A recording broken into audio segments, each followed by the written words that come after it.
आप सभी को मेरा नमस्कार। मैंने देखी क्रिमिनल जस्टिस सीजन 4 जिसका टैगलाइन है ए फैमिली मैटर। ये सीरीज़ कैसी है, क्या आपको ये सीरीज़ देखनी चाहिए या नहीं, इसी के बारे में बात करेंगे। क्रिमिनल जस्टिस अपने कोर्ट रूम ड्रामा के लिए इंडिया में देखी जाने वाली one of the best series है।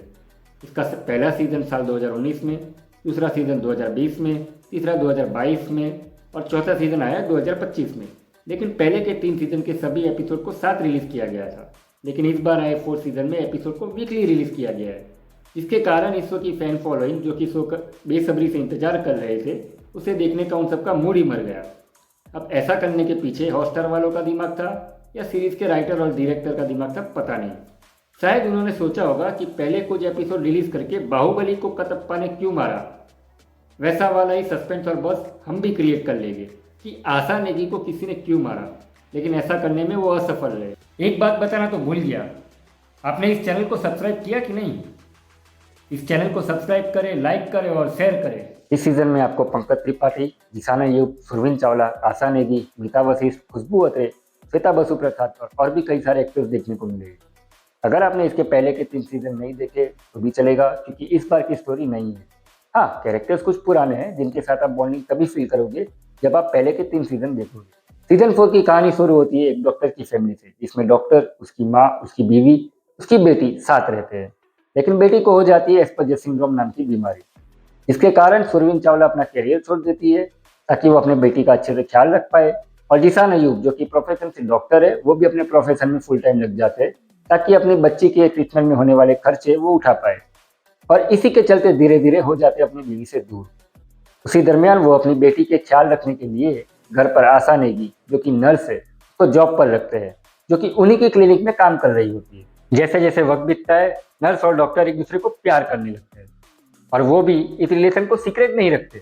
नर्स डेली घर पे आती है, बेटी को दवाई देती है, उसका ख्याल रखती है, शाम को वापस अपने घर चले जाती है। डॉक्टर की बीवी उसी बिल्डिंग में, उसी फ्लोर पे, उसी के ऑपोजिट वाले फ्लैट में रहती है ताकि वो भी अपनी बेटी पे ध्यान दे सके। फिर आता है बेटी का बर्थडे, और उसी की सेलिब्रेशन की अगली सुबह हो जाता है नर्स का मर्डर, जो अपना दम उसी डॉक्टर की गोद में तोड़ देती है। बस इसी मर्डर केस को सॉल्व करने के लिए आती है पुलिस। सॉल्व क्यों करना है? क्योंकि डॉक्टर साहब कहते हैं कि उन्होंने नर्स को नहीं मारा। यही पे इस सीरीज का वीक पॉइंट पकड़ में आ जाता है, क्योंकि आपने तो पहले दिखा दिया कि कैसे नर्स ने डॉक्टर की गोद में अपना दम तोड़ा। तब वहां पे कोई भी नहीं था। हाँ, वहां एक स्कैल्पर था, डॉक्टर लोगों का उस्तरा, पर ये सब कुछ देखने वाली जनता तो बेवकूफ है, पुलिस भी बुद्धू है, और सीरीज वालों के लिए तो कोर्ट ही अलग बनाई गई है। वो क्यों? जब आप इस सीरीज को देखोगे तो आप भी जान जाओगे। एक हिंट देता हूँ आपको, नर्स बर्थडे पार्टी में बहुत ज़्यादा दारू पी लेती है और फिर वहाँ डॉक्टर के साथ हो जाती है नोकझोंक। फिर वो बाहर चले जाती है। वो पहले ही ओवर ड्रंक होती है, फिर भी वो बाहर जाकर पूरी रात दारू पीती है और बहुत ही नशे में होती है। वो सोई भी नहीं है, फुल नशे में है। लेकिन सुबह होते ही वो अपने रूटीन काम पे पहुंच जाती है बेटी को दवा देने के लिए।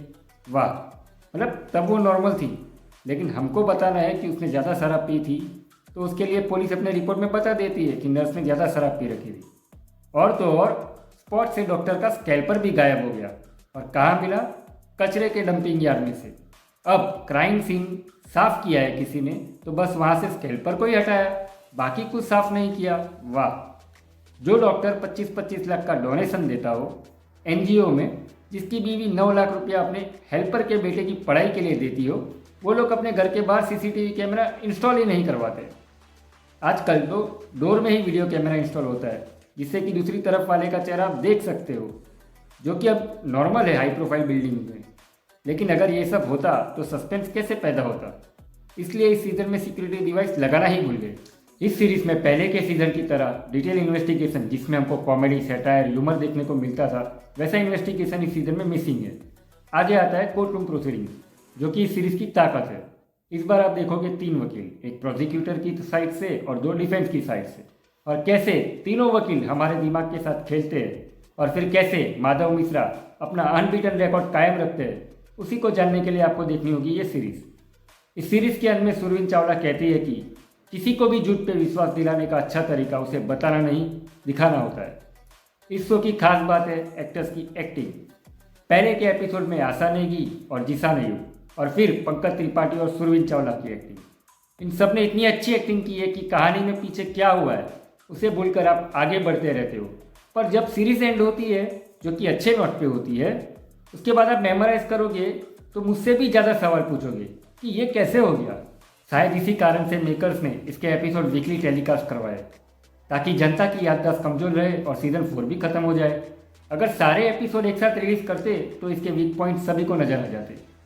मुझे इन सब के बावजूद शो अच्छा लगा है, क्योंकि जैसे मैंने पहले बताया कि शो देखते वक्त आप किरदारों के साथ आगे बढ़ते रहते हो। इतना एंगेजिंग और ग्रिपिंग तो ये शो है, और सब जानना चाहते हैं कि नर्स को किसने मारा और क्यों मारा। बस इस सीरीज को देखिए और जान लीजिए। ये सीरीज वन टाइम वॉच तो जरूर है। इस शो को बच्चों के साथ ना देखें, क्योंकि बार बार मर्डर सीन को दिखाया गया है। मैं दूंगा इस सीरीज को 3 out of 5। चैनल को सब्सक्राइब करें, लाइक करें और शेयर करें। Thank you to all of you.